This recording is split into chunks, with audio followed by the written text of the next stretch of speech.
Imperial Yeast is at it again with their Imperialis project, creating yet another unique proprietary strain through hybridization. In addition to its excellent attenuation and rapid reduction of diacetyl, I-10 Mangostini contributes robust ripe tropical fruit, strawberry, and lychee notes that complement modern hops. And as a Kveik hybrid, it can be fermented anywhere from 78 to 90 degrees Fahrenheit or 26 to 32 degrees Celsius without any negative issues. Head over to imperialyeast.com to learn more about I-10 Mangostini and be sure to pick some up for your next batch of fruity IPA.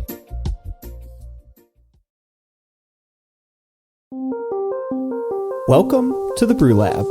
Malted barley is often described as the backbone of beer, and it's well deserving of that distinction since it is the primary source of fermentable sugar and a key flavor component. But there are a large number of beer drinkers that can't drink beer made from malted barley because of sensitivity to gluten. Thankfully, these brewers have several options available to them, including brewing with alternative grains like sorghum, quinoa, buckwheat, millet, and others.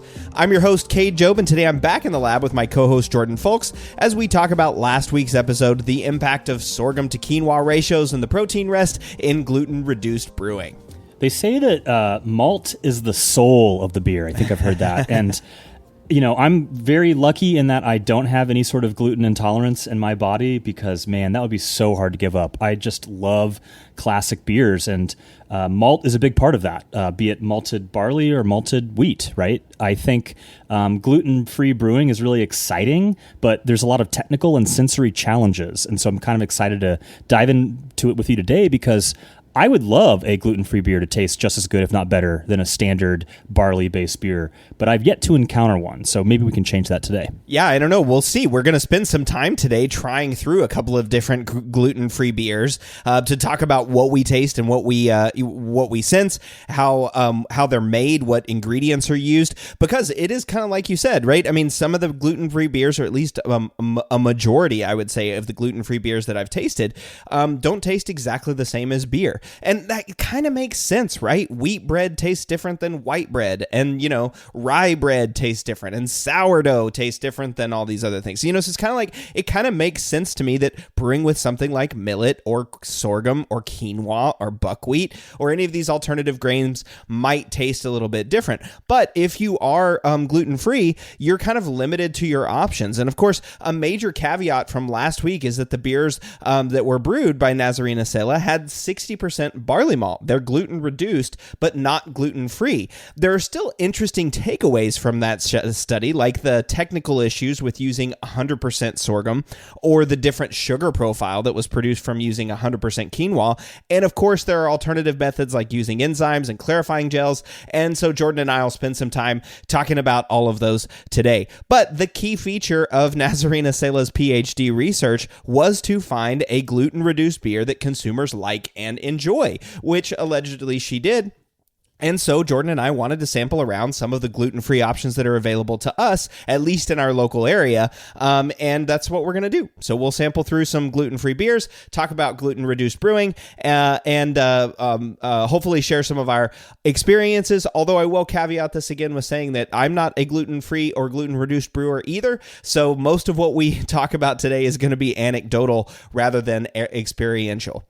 All right, if you're not already a patron of Brülosophy, please consider becoming one. We really appreciate the support that we get from our patrons, and as a reward for your support, you get access to unpublished contributor recipes, discounts at YakimaValleyHops.com, and an invite to a monthly live Q&A session. Becoming a patron is easy. There's no obligation. You can cancel at any time, but if you're out there listening to this show and consuming all the other free content that's available to you through Brülosophy, I really hope you'll consider becoming a patron. On the website, there are over 400 experiments where we've tested 400 different individual brewing variables, running them through a triangle sensory test to see if they make a difference between the two beers. There's also the Short and Shoddy series, Brew It Yourself, and of course the new Brülosophy show on YouTube, and the OG podcast that got me interested in the science of brewing, the Brülosophy podcast.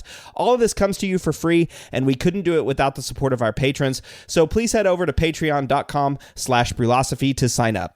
Another great way to support us is by using the links at brülosophy.com/support. There's some really cool affiliates who give us a small kickback if you purchase from their site by using one of Brülosophy's links. It doesn't change how any part of your shopping experience, but it does help us out. So when you're shopping from those suppliers, go to brülosophy.com/support first and help us out. For this week's feedback, listener Will wrote in. He said, "Hi, Cade. Wow, a couple of great episodes on Fan, but a lot to unpack. First off, let me say I'm not throwing any shade on any Lodo brewers out there. I'm a firm believer in brewing in whatever way makes you happy and keeps you brewing. That said, I've always been skeptical of Lodo brewing since learning about it years ago. However, I thought there still may be benefits to some of the techniques being used despite my skepticism. My theory on Lodo has always been that some of the techniques used could have downstream benefits. I just never believed the effect had to do with oxygen. I thought there was some other unknown effect of the techniques used that was creating a benefit. Then, listening to your Applying the Science episode, boom, you may have nailed it. The benefits of Lodo techniques may not be a reduction of hot side aeration, but reduction of fan downstream. I think a really fun experiment would be to use all the chemical processes used in Lodo versus no chemicals in a standard homebrew process. Using only the chemical process but not using methods like mash capping and underletting may go a long way in pointing out O2 ingress on the hot side may not be the culprit behind staling, but might show some of the chemical processes used in Lodo could be beneficial to prevent staling through reduced fan." Yeah, it's an interesting idea. One thing I do wonder, though, is that Lodo brewers are racking clear wort into the fermenter. And so given that we think that there's fan caught up in trub, I do wonder if that's the one kind of process thing that you might want to do to really ensure fan, mitigation. Yeah. If you were trying to decide, it would be a really tough experiment to sort of separate out fan and oxygen, right? I think that would be difficult. But it is interesting, and like you mentioned, Jordan, they're racking clear wort over, but then they're pitching nutrients generally into the fermenter, right? So you're adding fan into the fermenter, which is sort of interesting, and it makes me wonder, like, how much fan are they actually adding? What's that amount that makes it into the final beer? All those sorts of questions. But yeah, Will, interesting idea, and I don't know the relationship between oxygen and fan and how much of that makes it through the brewing process, but I do know it's something that Kira and Stacy are still looking at over at New Belgium. So hopefully they'll have some more research for us coming out in the near future. All right, well, we'll be right back talking about gluten-reduced brewing and also tasting through some gluten-free beers.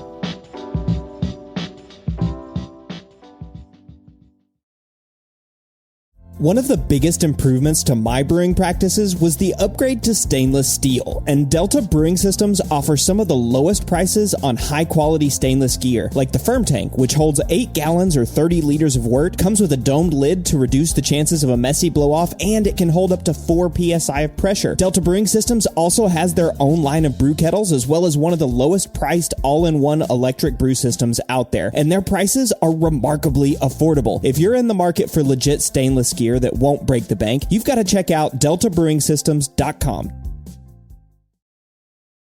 We all know that designing recipes is really fun, and doing it well is so much easier with good software. We at Brülosophy recently made the switch to Brewfather, and honestly, y'all, we could not be happier. Brewfather utilizes the latest technology to bring you the most robust cloud-based recipe design software that can be accessed anywhere, on your phone, tablet, desktop, and even offline. It also works seamlessly with numerous third-party devices to make it easier to monitor every step of your brew. I know change can be difficult, but trust me when I say you need to go to brewfather.app today to try it out for yourself. That's brewfather.app.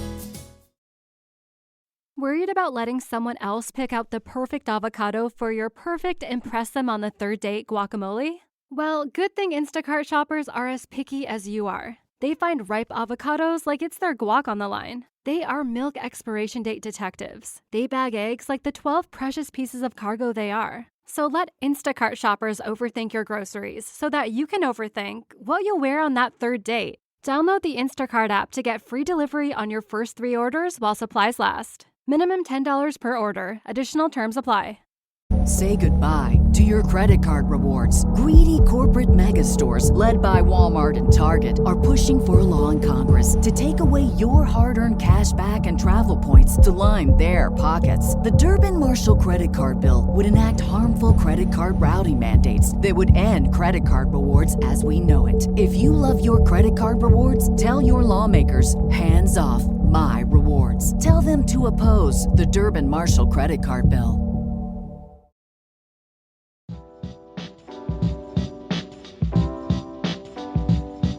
We've been talking a lot about ingredient quality over the past few episodes. We talked about brewing with tainted ingredients. We talked about fan. We talked about how climate change is going to impact hops and barley. But we haven't yet talked about ingredients that could actually be toxic to some, like those with gluten sensitivity. Barley malt could actually be toxic to them. Yeah, it's really a shame because beer is the most, amazing tasting beverage on the planet. So, But that's the thing with gluten-free brewing, right? Is it is a different ingredient. So it makes sense that it's going to taste different. And everything comes down to expectations and, perception, right? So if you expect beer to taste like barley, and if it's made from quinoa, it might not taste like that. And then you might think that this is a inferior product, but it's all about your mindset, right? If you expect beer to taste like quinoa, then of course quinoa beer is going to taste good. So I think that, barley makes a really incredible beverage, but I am very intrigued by this idea of how good of a beer can we make using other ingredients. Yeah, and I have a fun story. So a couple of years ago, I think it was around 2022, 2021, something like that.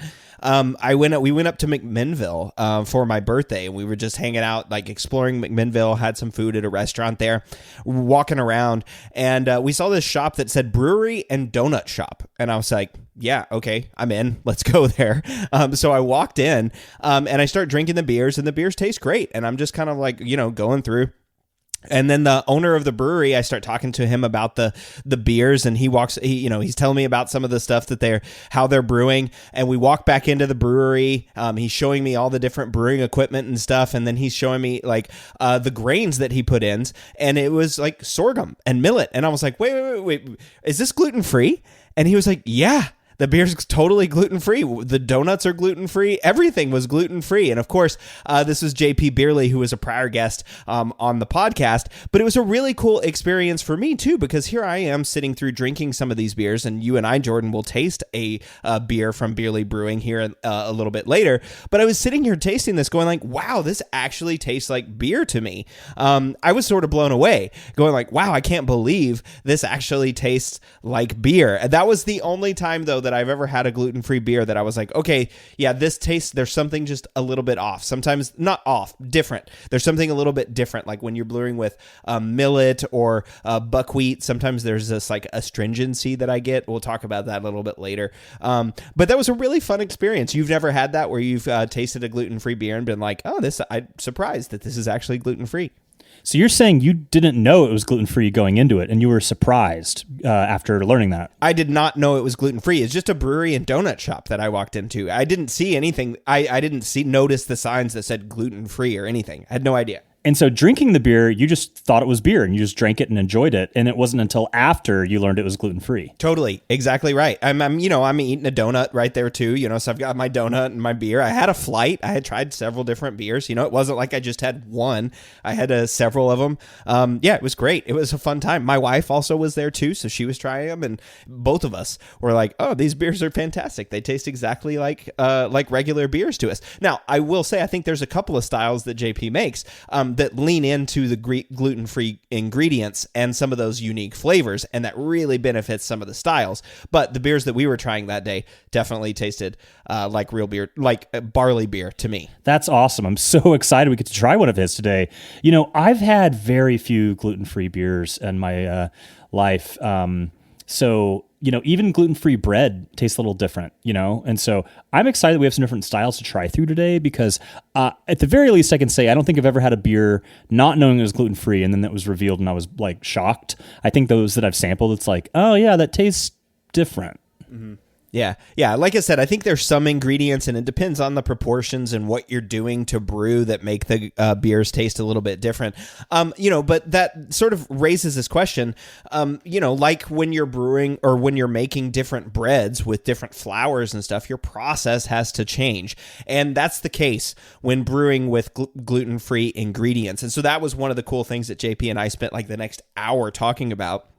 Was my poor wife. I'm just like sitting there was we like talking about these like super nerdy topics, is how do you brew with these ingredients? Because one of the biggest problems with using alternative grains like sorghum and millet, buckwheat, quinoa, corn, rice, those are also gluten-free, is they don't come with that enzyme package. Generally, they don't come with that enzyme package that barley malt comes with, right? So remember, the whole malting process is germination of the seed. It's getting everything ready. It's prepping all of those enzymes so that when it arrives at your brewery, all you have to do is put it in, soak it in some warm water, and that mash happens. Those starches get converted into fermentable sugars. Well, that doesn't happen with sorghum and millet. So it's actually quite difficult for them to do that. And one of the reasons why is because of this gelatinization thing. Now, Nazarena didn't really talk about it a lot, but next week we're going to be talking about rice malt with Scott LaFontaine and Bernardo Guimaraes, his PhD student. So we'll talk a lot more about gelatinization, but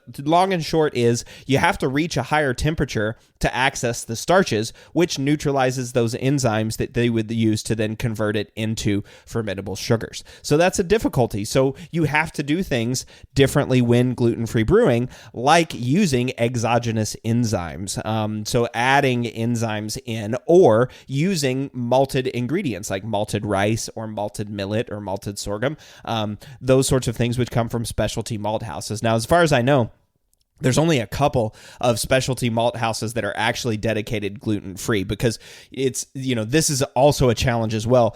If you malt barley in a bin and then right behind it you malt millet or sorghum, gluten could transfer, right? It can transfer from equipment. So you kind of have to have gluten-free dedicated equipment. And it's a challenge for brewing too. If you're brewing at home and trying to brew a gluten-free beer, if you're brewing with malted barley, there's going to be gluten on all of your equipment. Your hoses, your transfer lines, all that stuff could potentially be in there, and it could cause issues for celiac. So those are really, really serious concerns for people who are gluten-free brewers. Right, right. So when it comes to gluten-free grains, maybe you could walk through some of the grains that exist out there. And I'm curious if you know, as we go down the list, like whether there are malted versions available, or if there's a reason why it couldn't be malted, for example. Yeah, so let's talk first then about rice malt, right? Because that one was fun too, and we're going to talk a lot about that next week, so I don't want to share too much about that episode. But when I think of rice, I'm normally thinking of that rice syrup that Anheuser-Busch uses for, their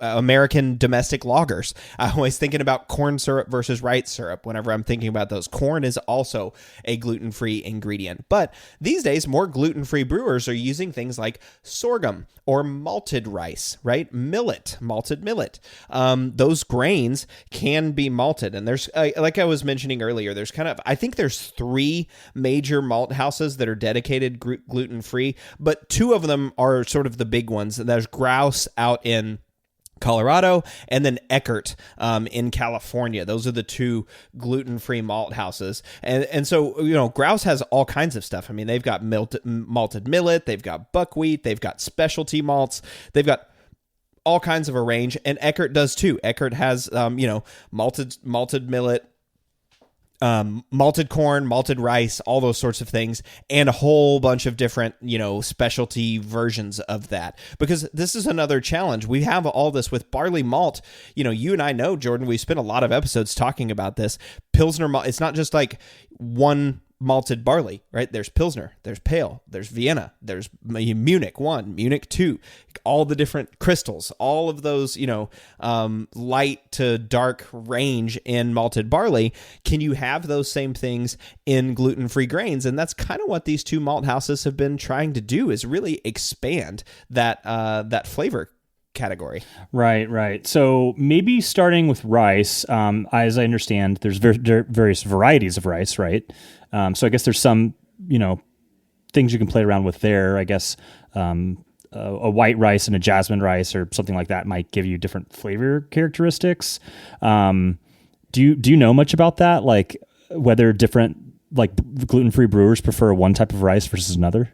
I actually don't. That's a good question. If there are gluten-free brewers out here, I'd love to do that. And I actually misspoke. Eckert does not have it. Eckert is the one that just does malted rice. They don't do the other ingredients. Grouse is the one that malts the other ingredients. But I just wanted to clarify that. But I don't know. There are, interestingly, again, not to talk too much about next week's episode, but in that study, Scott and his graduate student looked at 17 or 19, I can't remember, different varieties of rice to assess their malting qualities and brewing qualities. So looking at all those different kinds of rice. And interestingly, there were some really cool findings with purple rice, which I'm going to hint but not talk about. Interesting. Well, so when it comes to rice and corn, it seems there's a few different ways that you can use it. You could do a cereal mash with barley, and so I'm curious if that works on the gluten-free side. You could do flaked versions, so those work on their own. But again, I'm curious if that would work on the gluten-free side. Maybe that's where enzymes come in. And then you have malted versions of those. And so in theory, the malted versions of rice and corn, you could be 100% of your grist. And they have the enzymatic package, is that right, to actually make wort on their own. But yeah, maybe can you talk through a little bit about the considerations that might be associated with doing a cereal mash, using flaked ingredients, or using malted ingredients in a totally gluten-free environment? Yeah, so again, another big thing to think about, right? When I think of cereal mash, one of the things I'm thinking is a high temperature mash that you're then adding to, barley, right? You're gelatinizing those sugars that are in corn or rice, and then adding that to barley. If you are using barley or wheat or any ingredient that has gluten, you in the United States are not brewing a gluten-free beer.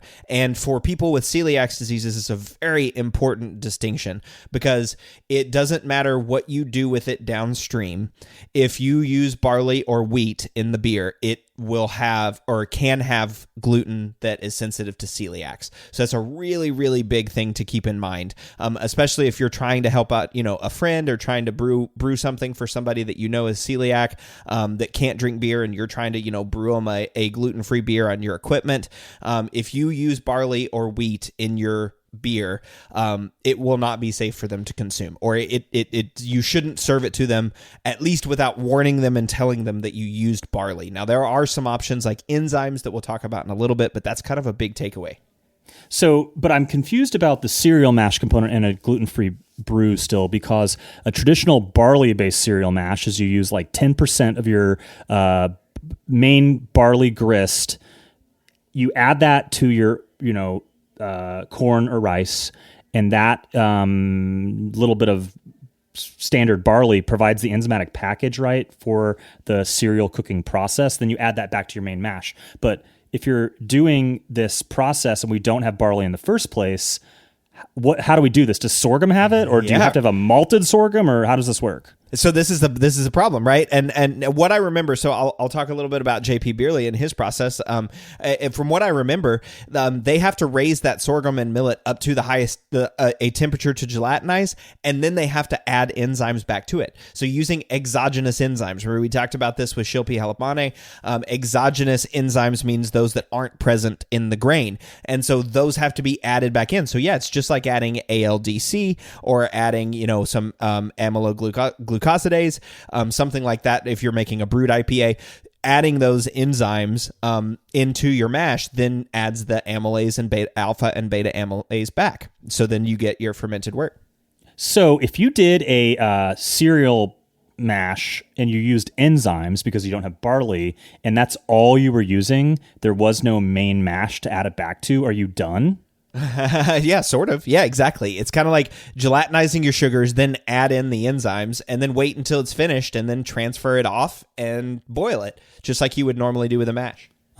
And, looking at some of these gluten-free recipes, we're seeing like a lot of different grains that are used. So, I don't think any of them that we looked at so far had a single grain. But I'm curious, what about flaked corn, flaked rice, and maybe flaked oats are in a similar boat here? Can you use those on their own without barley present?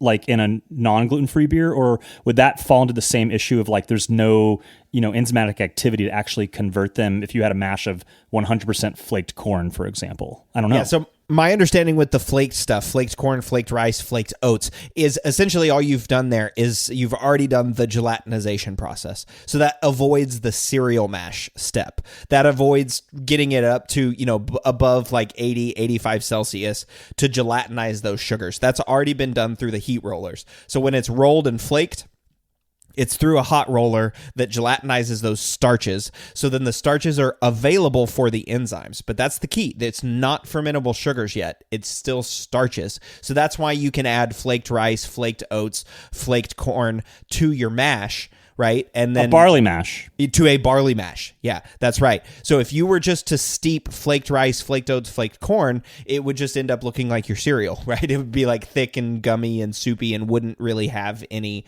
it would have some fermentable sugars, but most of the starch would still just be present there. You need some sort of enzyme to convert that starch into the fermentable sugars. Right. And then if, in theory, you did like 100% flaked, I guess you would probably need rice hulls for lautering as well. Yeah, totally. That's exactly right. You'd need rice hulls anytime you add any of those ingredients. And so that's one of the challenges for brewing with gluten-free grains is there's not just, the different grain. It's the filtering, it's the lautering, because some of these make really sticky mashes. And then one thing, too, I didn't want to forget about, you asked about malted rice and malted corn, and I know you've recently done an experiment using malted corn. And malted corn comes with the enzyme package already there. So it's malted, and that means it's ready to germinate. The starches have been gelatinized, and it's ready to make fermentable sugars in a quasi-normal style mash. You would know better about the use of malted corn in terms of temperatures and stuff like that than I would, but it's ready to use as soon as it comes to you.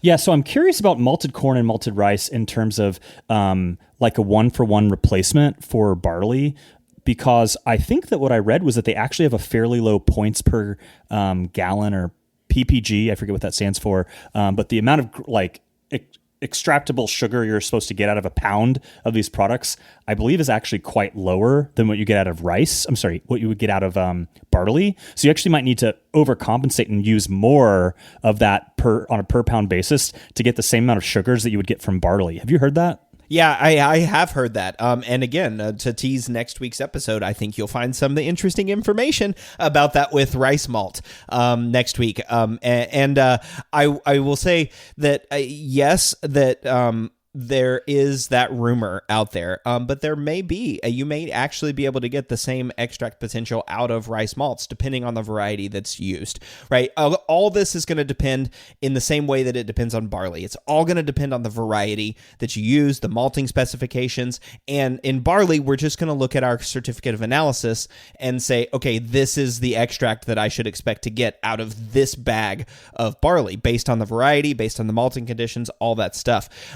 And this is another challenge of brewing with gluten-free. A lot of places aren't necessarily going to be giving you that information with your gluten-free grains, because there's just not that analyses out there, right? There's not a ASBC method for assessing the extract potential of millet, right? And so you may have to talk with your maltster if you're getting from Grouse, or if you're getting from Eckert, or if you're getting from your local homebrew shop, you might just be kind of like playing around in the dark a little bit. I know that there are some gluten-free Facebook groups, like the gluten-free homebrewers. They have a huge source of information and recipes, so I would definitely go check them out. But you're probably just going to be asking and talking to people rather than able to look at a certificate of analysis, which is a big challenge. Yeah, so given maybe some limited knowledge, we still have this malted product out there, and that's yet another way that you can do that. In theory, these are could be 100% of the grist because they have the enzyme package in them. I recently published an experiment on the website comparing a cold IPA that had barley, is 60% of the grist, but 40% of the grist was either flaked corn or malted corn, and the points, the amount of gravity, the amount of sugar that I extracted was dramatically different between the two. Something in the realm of like 1070 was the flaked corn batch, and then like 1050 was the malted corn batch. And, in theory, this a single infusion mash should be sufficient, which is what I did for an hour. And so perhaps this is exposing this, like, you just get less sugar per pound used out of these malted alternative grains. But I got a bit of a medicinal flavor in that. And contributor Alex mentioned that when they had done 100% malted corn cream ale, it was a dumper. And then someone commented on the article that said that they did 4 cream ales using malted corn and all had a medicinal flavor, and they've given up on malted corn. So I really, 40%, that's a ton of the grist, right? So I have also made a lager that used like a pretty small amount, like 5% of the grist, no medicinal flavor. But I think that in my limited experience with this malted alternative grain, maybe that's one that you don't want to, use a huge percentage of, because it's kind of got an interesting earthy flavor. And looking at some of the gluten-free beers we're going to sample today, I don't know that we saw malted corn on any of those. So maybe it's not a super popular gluten-free grain. Yeah, that's a really good point. I don't know. I didn't see malted corn on any of the beers that were available even to buy. I mean, that's a really, really interesting point. I don't know. Maybe malted corn has a flavor. I do know people talk a lot about how malted millet has a flavor to it. It's this sort of just like tart aftertaste that's not really like off-putting necessarily. It's just like slightly acidic, slightly astringent, slightly tart.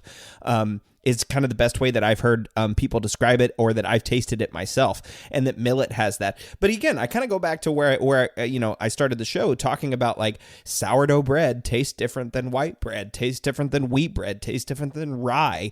And that's sort of okay, right? That these things taste different as long as you understand what their flavor profile is and how to use it. Right, and I assume that's where blending comes in, right? That you need to have a little bit of sorghum, a little bit of millet, a little bit of buckwheat, maybe using things like corn and rice and oats that are more like traditional beer ingredients in the first place, to try to create some sort of better approximation of what a barley-based beer tastes like. Yeah, exactly. And the thing here too is you are limited in the United States. So in the United States, if you want to make a gluten-free beer, one that you actually label as gluten-free, as of 2020, it has to be made from gluten-free grains. You can't use barley or wheat and call it gluten-free. It has to be gluten-reduced. And this is a big deal because there was this enzyme called Brewer's Clarex or Clarity Firm, which is this enzyme. It's an endoprotease from Aspergillus niger, which is a Aspergillus species, and it makes this enzyme that actually will reduce the protein down to below 20 ppm. And for a long time in the United States, and a lot of places in Europe and around the world still have this, if there is less than 20 ppm of gluten, you can call it gluten-free. However, there was a lot of research that was done in the United States, and I would say there's still some dispute on it, although it seems pretty clear to me that even below 20 ppm, some people with celiac disease were still reacting to beers that were from barley or wheat beers. It basically a grain with gluten in it. They were still reacting to it. So the use of that Brewer's Clarex enzyme, which there's a very famous brand called Omission, which you've probably heard of, Jordan. You've heard of Omission, right? Yeah, I believe it's actually made by Widmer here in Portland. Yeah, exactly. It is. It's made by Widmer in Portland, and they use that enzyme Brewer's Clarex. But you'll notice if you buy an Omission ale, it does not say gluten-free anymore. It says gluten-reduced, but that's because of a rule change in 2020 that essentially said no longer can you use these enzymes, Clarity Firm or Brewer's Clarex, to actually reduce to make a gluten-free beer. Now, it basically, one way to think about it. So Clarity's Firm and Brewer's Clarex was originally made as a clarifying agent. So remember, we talked about it with Laura Burns, and we've done some shows before where we talked about this protein polyphenol complex resulting resulting in chill haze. Protein, right? Protein is where gluten is. It's in the protein fragment. So you can attack one or the other. You can get rid of the polyphenols from hops, or you can get rid of the protein. And if you get rid of the protein, that also has the secondary effect of reducing the gluten.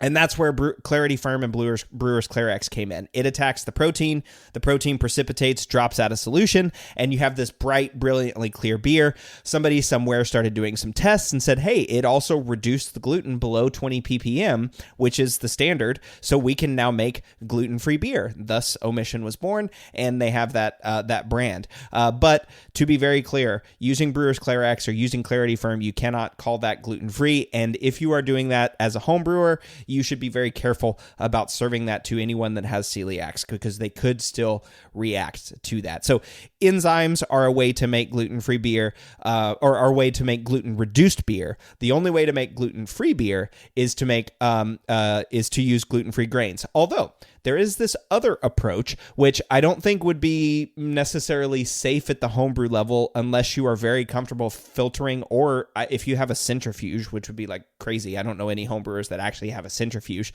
but you can use silica gel clarifying agents that have to be removed from the beer before consumption. So it's silica gel like PVPP is one that is often used in breweries, and that is a silica gel. It will agglomerate the proteins, drop out of, cause everything to precipitate, but it does have to be filtered out before consumption. So those are kind of your big three ways of making gluten-free or gluten-reduced beer.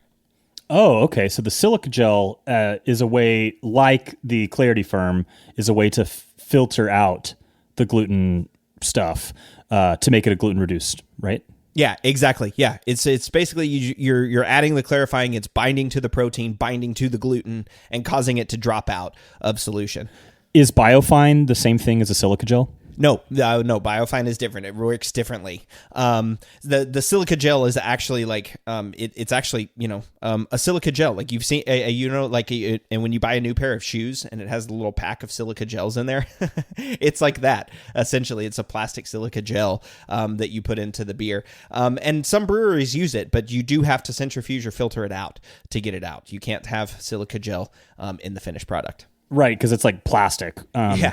Does that mean that Biofine is safe and that you don't need to be concerned about filtering out Biofine? It's because it's not silica based? That's my understanding, that Biofine is safe and you don't have to be concerned about filtering it. But again, I don't know exactly what Biofine is made of, so I'd have to look that up. But that is certainly my understanding, that Biofine doesn't have to be filtered. But again, Biofine is not going to attack those proteins and make a gluten-free or gluten-reduced beer. It's going to operate in a different way, is my understanding.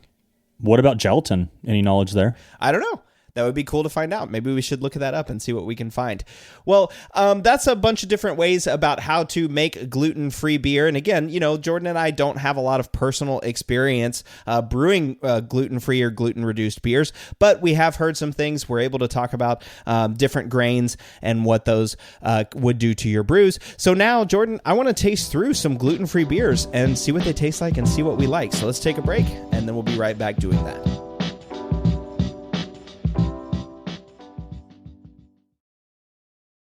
Established in 1995, More Beer has been consistently serving the greater brewing community since the times IPA was expected to be bitter and clear, and there are reasons they've stuck around so long. In addition to their massive product selection and excellent customer service, More Beer has locations on both the west and the east coast of the United States, which translates into fast shipping times regardless of where you live. And when you spend more than $59, shipping is free. When you're in need of brewing ingredients and gear, there's no better option than morebeer.com, one of the most trusted shops on the planet.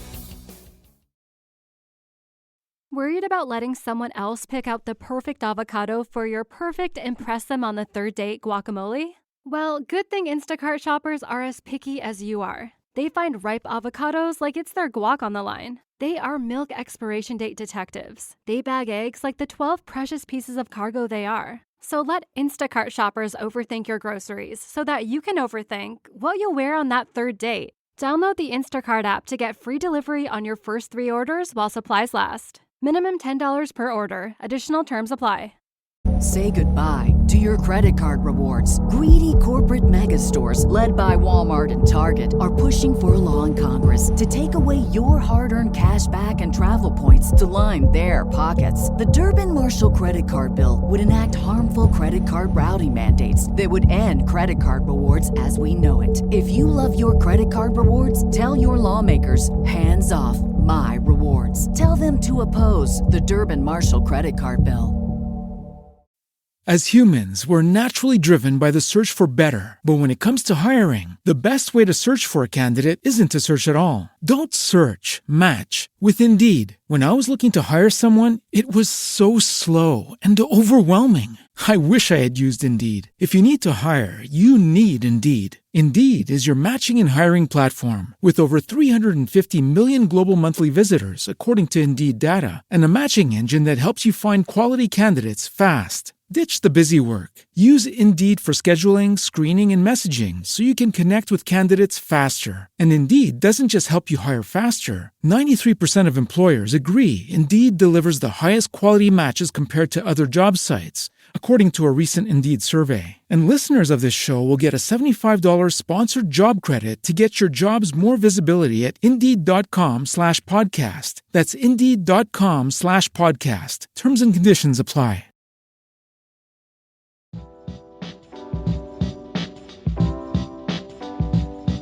It's the stated goal of many gluten-free brewers to brew a beer that tastes just as good as a beer brewed with 100% malted barley. But I think about breads like white bread, wheat bread, and rye bread. They're made from different grains, they taste different, and I like each of those different breads in different occasions. Is it so bad that gluten-free beers just taste a little bit different? Well, it depends on how different they taste. Right? It totally does depend on how different they taste. So, should we start trying through some of these? Yeah, I'm very stoked. All right, let's start with the, which one? The Beerly Pills first? Sounds good. All right, let's do it. So as we're opening this up, it is a 4.3% ABV with 32 IBU Pilsner. They don't say American Pilsner or German Pilsner or anything like that. Oh, I guess they say Bohemian-style Pilsner. And this is brewed with sorghum, rice, and Belgian candy sugar. Yeah. Sorghum, rice, Belgian candy sugar, and of course the added enzymes at the end of it. Czech Satz and Oregon Magnum for bittering. But interesting. Yeah, it pours nice and clear, although it's a little bit golden. It's not as like a clear Pilsner. Is it just me or is it not quite as clear? Yeah, I don't... Slightly hazy, like turbid. Yeah, it doesn't look quite as clear. I wonder if that's just in the can. Maybe there's some sedimentation in the can or something like that. Mine was canned on March 6th, 2024. So, almost 2 months ago, but that's not that bad. You're lucky. Mine is December of 23. So I haven't had a sip yet, but the aroma's great. Smells like Pilsner beer. Yeah, the aroma's really nice. It smells it's very crisp, very clean. There's no off flavors. There's nothing strange about it. It's got a nice, it doesn't really have much hop character. There's maybe some like spicy a little bit or maybe some floral. But it smells kind of like noble hops. So yeah, what did you think whenever you got into the taste? It's not bad. But there is a different thing at the end. Dare I say astringent? Right. There's kind of this just different finish to it that does not remind me of barley-based beer. Given that it has sorghum and brown rice in it, I'm curious if you think it's the sorghum. Yeah, I think it is. Maybe it is the sorghum, or it maybe the rice too. I'm not sure. One of the things that Nazarena mentioned in her episode was that the sorghum sort of does have that have a little bit of a flavor difference to it too. Although it did have a flavor that most consumers preferred over some of the other ingredients. So she did mention that too, that it was one of the more preferential flavors to it. But yeah, there is something that's like a little bit tangy, right? That's like it's not sour, but it's tart, right? There's something a little bit tart, a little bit tangy at the end. It's not fruity, it's not hoppy, it's not like that, but it is just a little bit tangy and sweet. It's a good tasting beer, but it doesn't taste 100% like a barley malted beer.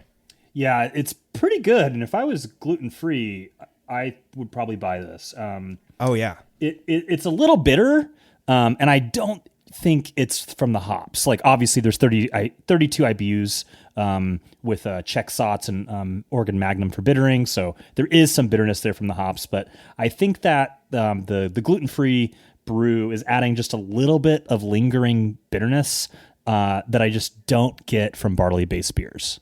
I don't know. I could be convinced that that's the hops, right? As I taste it, I could be convinced that bitterness that's lingering and even some of that tartness might be from the hops. There's a little bit of something there's some residual sweetness there, which I really like. But I could be convinced because I'm smelling through it and knowing okay, yeah, it says it's brewed with Czech Sots and also Oregon Magnum. So the Sots I could certainly see there's sometimes that little bit of I don't know how to describe it. It's that I don't know. I describe it as spicy, but it's that little spicy edge to it that there's a little bit of tartness, a little bit of spice.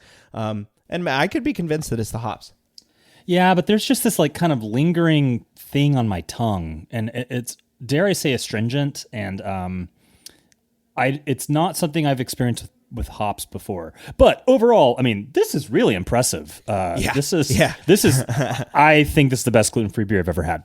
I mean, you can see now, if you were just walking into a place and you just were drinking a beer, going through man, these beers are great. You're just having a flight. These beers are fantastic. And I totally agree.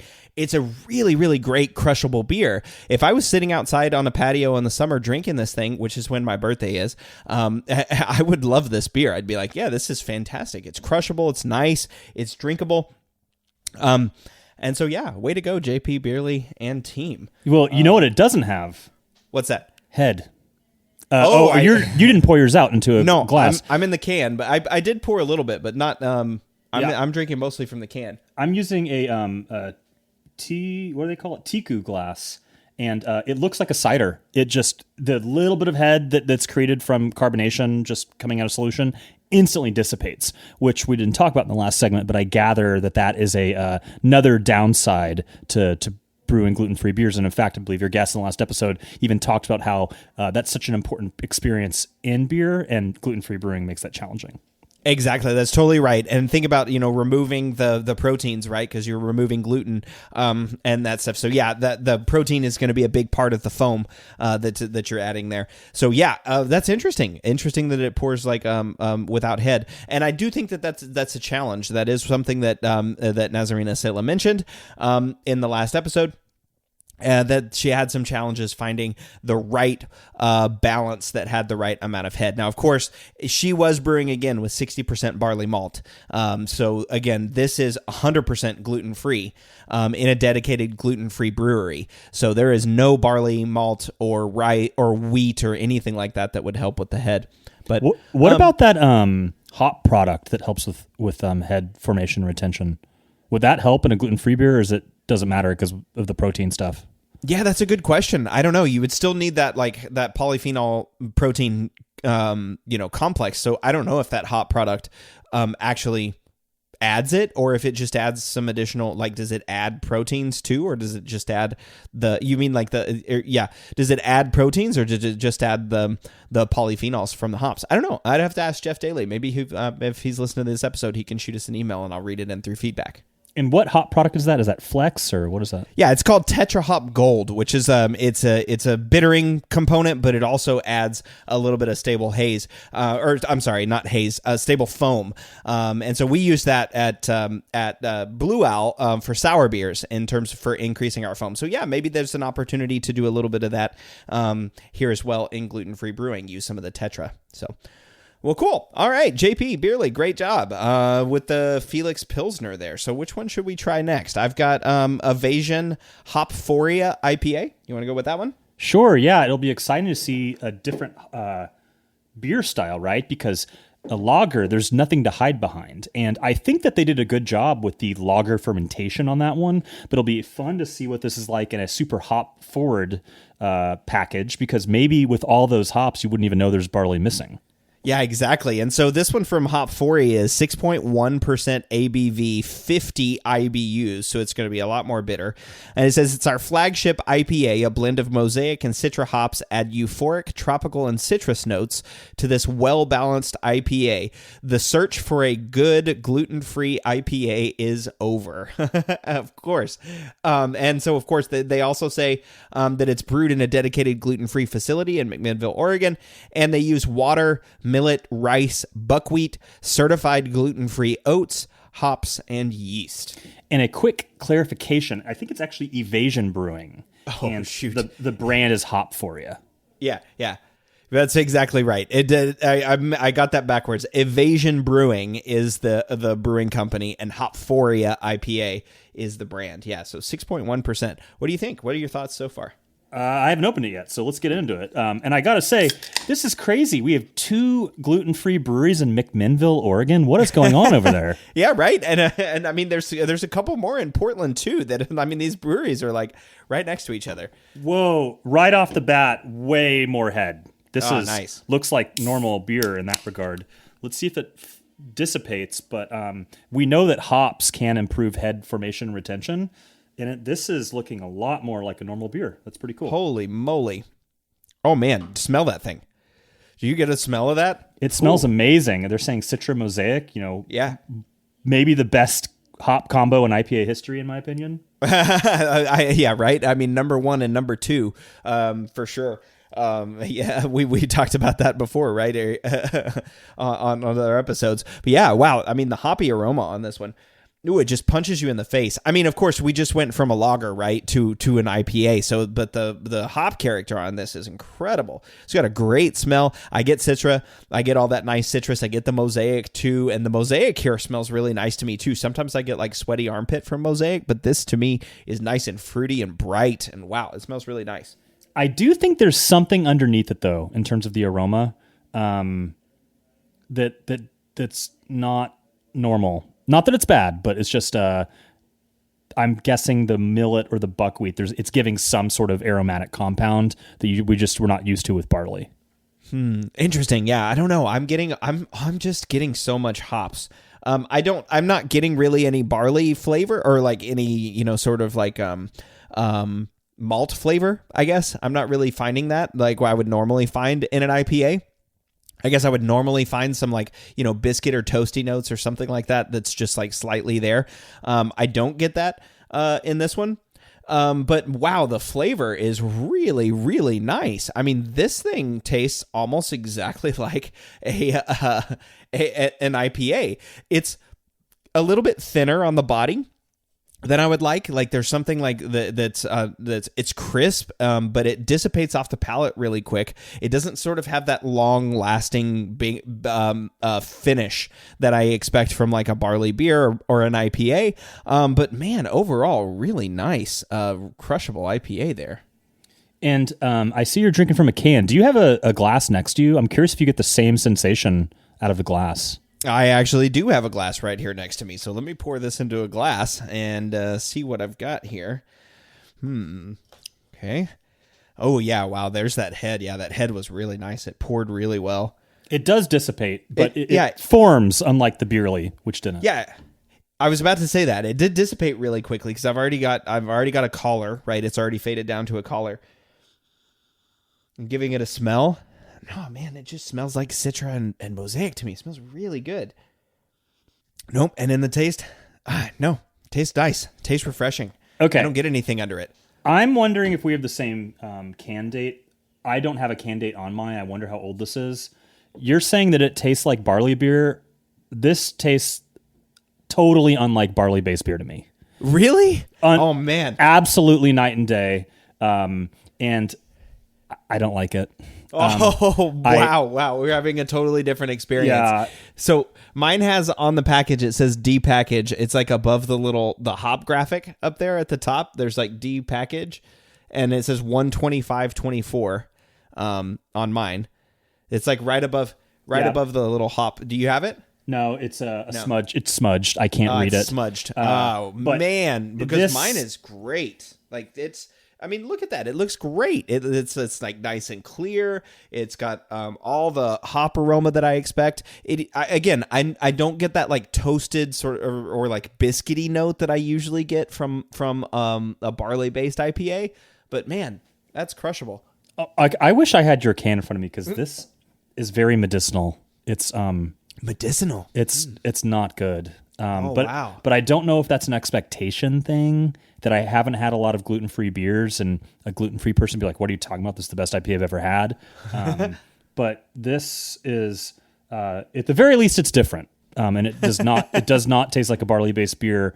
Whereas the Pilsner was different, but was way closer to barley-based flavor than this one, which is just totally different. This one's totally different to you. Wow, that's really interesting. With totally having a different experience, which makes me wonder. I mean, maybe you've got an older beer, or something, and maybe I've got a fresher one. Maybe there's just maybe something just went wrong in that can too. Yeah, it's a bad example. It's got a twang, like in a medicinal thing. It's not for me. All right. Well, that's unfortunate because I am enjoying the Hopforia IPA from Evasion Brewing. That one is a great one. In my opinion, both of these examples have been really fantastic so far. So Beerley's Felix Pilsner and Evasion Hopforia IPA. But then there is a brewery up closer to you in Portland that has been winning medals year after year for their gluten-free beers, and that is Ghostfish up in Portland. I thought they were Seattle. I'm sorry, Seattle. I don't know why I said Portland, but definitely Seattle Ghostfish has been winning a lot of medals, and so we each have an example of Ghostfish that we're going to be trying. We don't have the same example for this one, but we do have an example. I'm going to be trying Ghostfish's Vanishing Point, which is their pale ale. It was the gold medal gluten-free beer in the 2015 U.S. Beer Open Championship. It won a bronze medal in the 2017 Great International Beer Cider Mead and Sake competition, and it's brewed with millet and rice malts, 4 varieties of Washington grown hops. It's an ABV of 5.3 and IBU of 45. It says, our take on the American classic pale ale, we decided to throw inhibition to the wind and take a flying leap with a balanced blend of artisan millet and rice malts complemented by an abundance of Washington grown hops. One sip will make your preconceptions about gluten-free beer simply vanish. Vanishing Point pale ale. All right, so I'm going to give that a pour while you introduce your Vanishing Point beer, or your Ghostfish beer. I have their double IPA. It's their Peak Buster, and it's millets, buckwheat, rice, sugar, sorghum syrup, oats, and they're using Azaka, Centennial, Eureka, and Summit. Unfortunately, this is a canned in 2023. So that's probably, I'm guessing that gluten-free beer doesn't sell as well as standard barley-based beer. And so I'm not surprised, just like we did with our NA episode, is that some of those beers were pretty old because they're probably not moving the volume that their grocery stores are able to sell with normal beer. Yeah, which is really sad. This is, again, I've got another good example, though, too. So mine says born on February 6th, 2024. So mine's less than 3 months old. I don't know what yours is, but mine looks great. Now, this one looks way more like a classic American pale ale.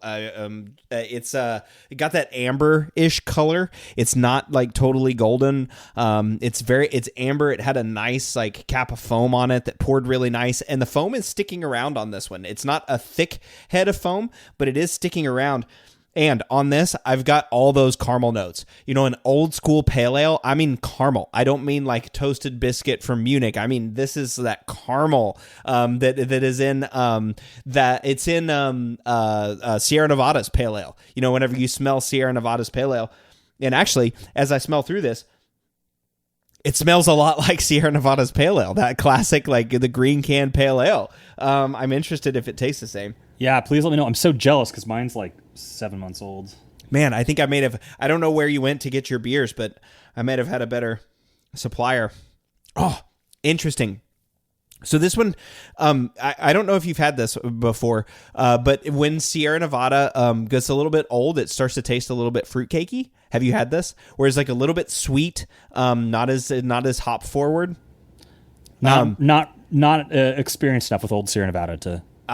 Yeah, well, that's okay. Yeah, so it's one, and so that's a little bit of what I'm getting on this one too. So there's a little bit of that like sweet honey characteristic. So I'm wondering if it got a little bit oxidized in the can. I mean, it's not that old; it's only 3 months old. So it's not that aged, but it does have it. Absolutely has that caramel character from those old, the 1990s and early 2000s pale ales, or at least what I've heard. I wasn't drinking beer in the 1990s because I would have been like 12, but from what I've heard, I have tried some classic pale ales or versions of what people call classic pale ale, and that's definitely what this tastes like. They say on their tasting notes, a balanced beer with malt flavors of caramel and biscuit with classic American hop flavors of stone fruit and citrus, and that's exactly what I get from this beer. Does it taste like a barley beer? And if not totally, how is it different? So I'll say the same thing on this one that there was on that Hopforia Evasion. It's very, very close to a barley beer, but there's something of like a roundness that I'm normally getting from a barley beer, or maybe just something that's more like full, where it feels thin on the finish. It feels thinner on the finish, and that I think leads to a slight tartness. That although not as tart as the Beerly Felix Pils, this is much less tart. And this one also doesn't have sorghum in it, so I'm wondering maybe if that sorghum was what was causing some of that tartness. This one has malted millet from Grouse, malted rice from Eckert, brown rice, hops, and yeast. But it is a little bit lighter on the finish than I would have expected. It's nice and crisp, and it tastes great. And I think if I had this sitting next to a Sierra Nevada, I might be surprised at how similar they were. This reminds me of that classic Sierra Nevada pale. Well, I'll get going on mine now, but I do not have high hopes because it smells very oxidized. But I don't put them at fault. This beer is too old. This shouldn't have been on the shelves anymore. Which is ironic because I got them from the same store as you, just in Portland versus Corvallis. You'd think there'd be more gluten-free brewers here. Yeah. But, all right. So, and you think, or more people that were consuming and taking the gluten-free beers off the shelf, right? I mean, Right. So the aroma is oxidized hops, so that's not great, but not fair because I'm sure this beer was much better when it was fresh.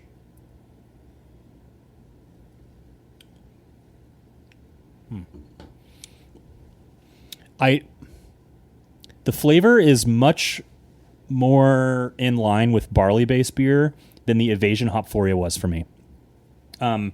It tastes kind of like an old IPA, like kind of oxidized, like in terms of oxidized malt character. In the realm of comparing it to an old barley-based IPA, it's honestly not that bad. It's, and Ghostfish has kind of really made a name for themselves for making really good gluten-free beer that you wouldn't otherwise know was gluten-free.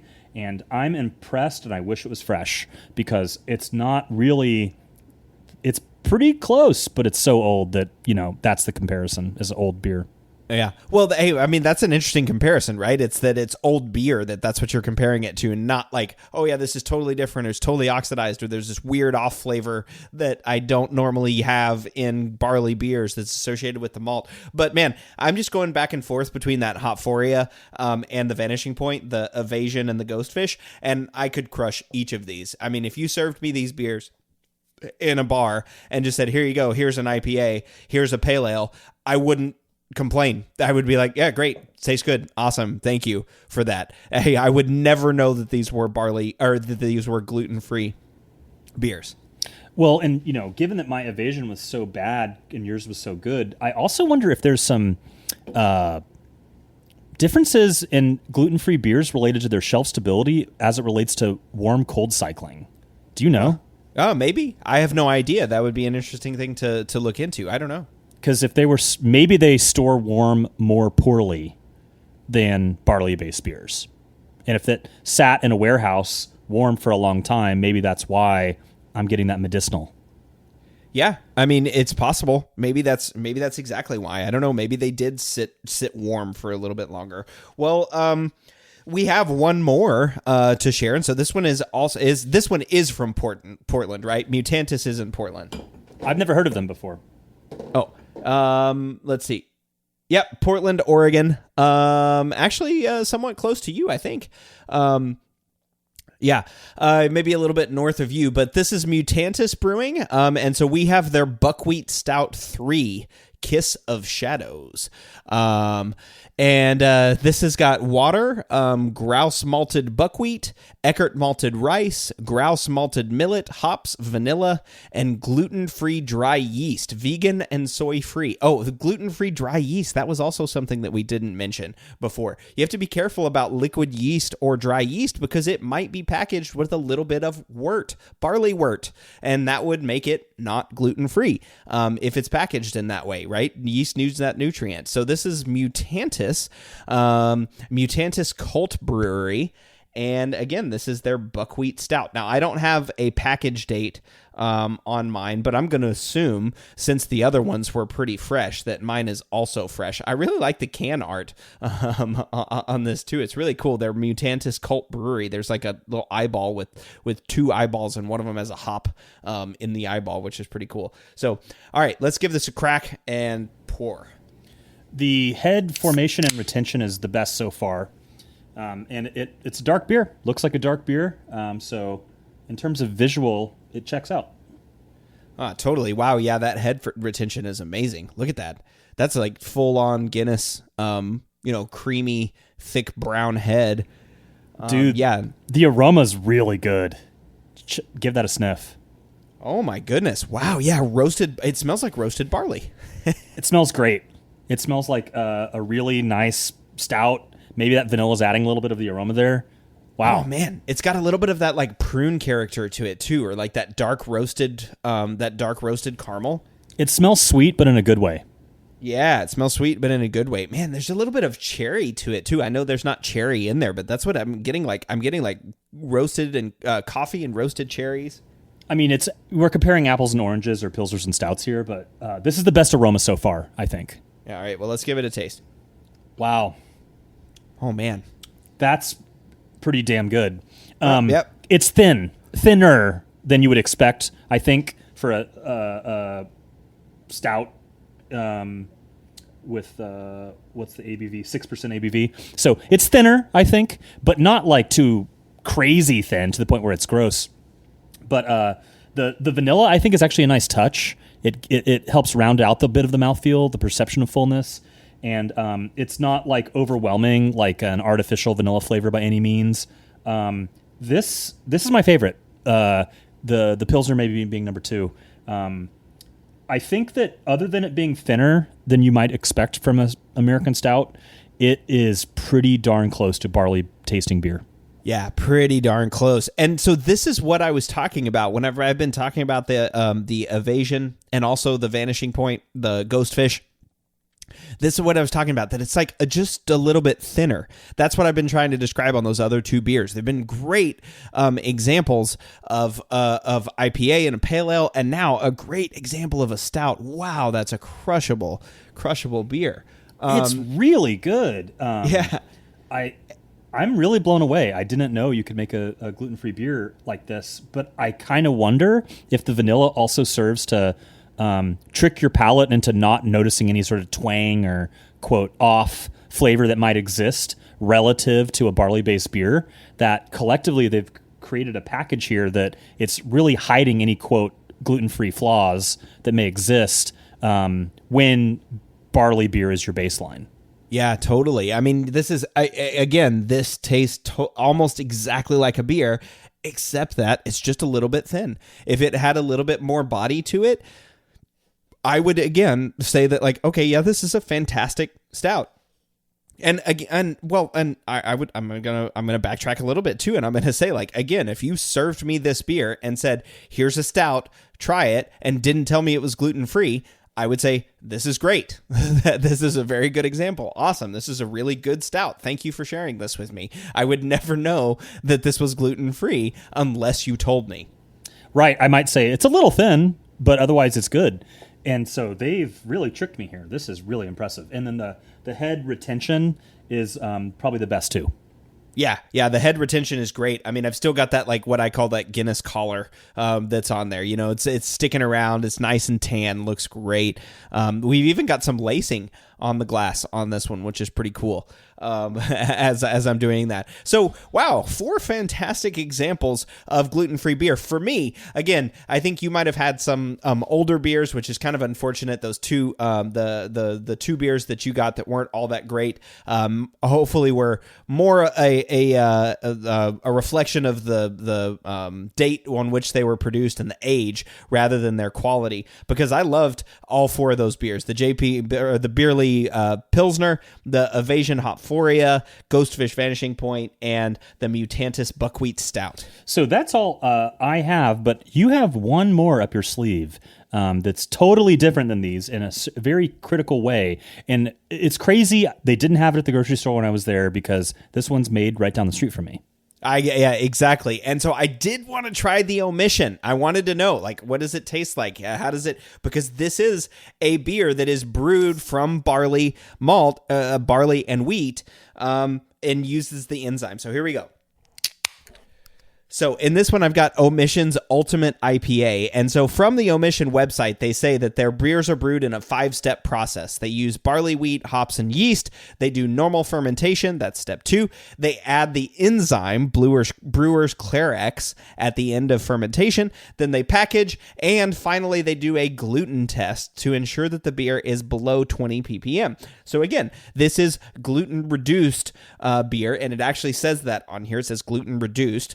Doesn't say gluten-free, but this is their Ultimate IPA, so I'm going to give that a taste. And I noticed it's in a can now. They used to be in bottles. Mm-hmm. Balanced Brewing by Omission. Huh. How old is it?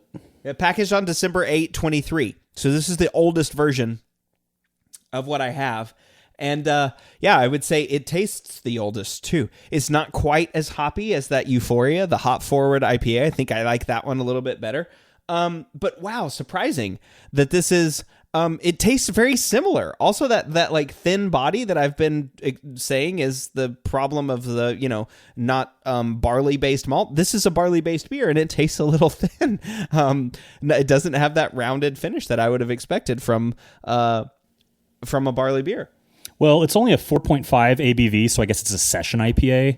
So that's a bit of by design. The Brewer's Clarex should have no impact on dryness or thinness of a beer. Yeah, that's a very good point. So they call this low carb and hoppy, 120 calories, 6 carbs. So this is definitely intended to be their session IPA.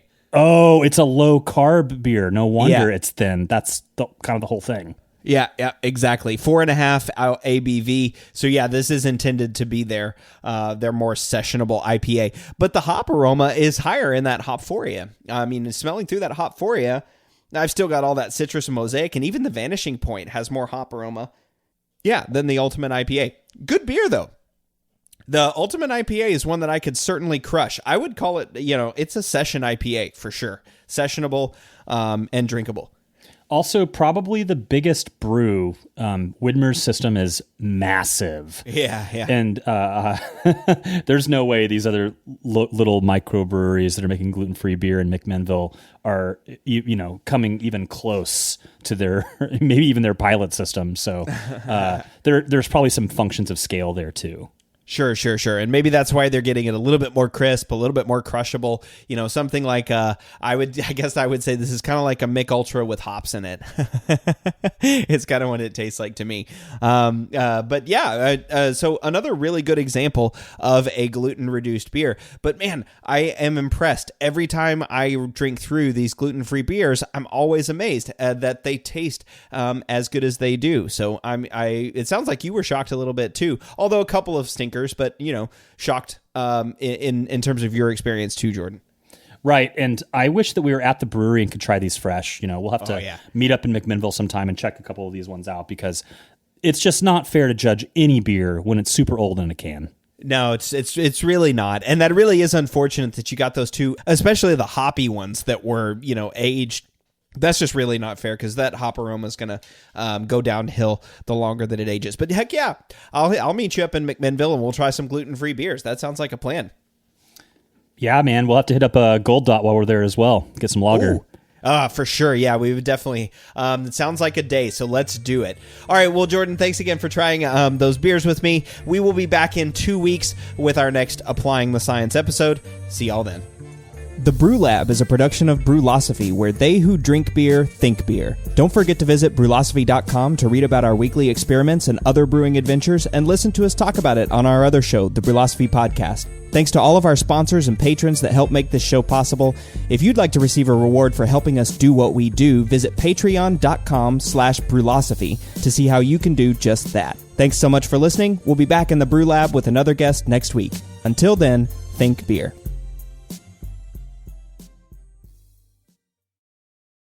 Say goodbye to your credit card rewards. Greedy corporate mega stores, led by Walmart and Target, are pushing for a law in Congress to take away your hard-earned cash back and travel points to line their pockets. The Durbin-Marshall credit card bill would enact harmful credit card routing mandates that would end credit card rewards as we know it. If you love your credit card rewards, tell your lawmakers, hands off my rewards. Tell them to oppose the Durbin-Marshall credit card bill.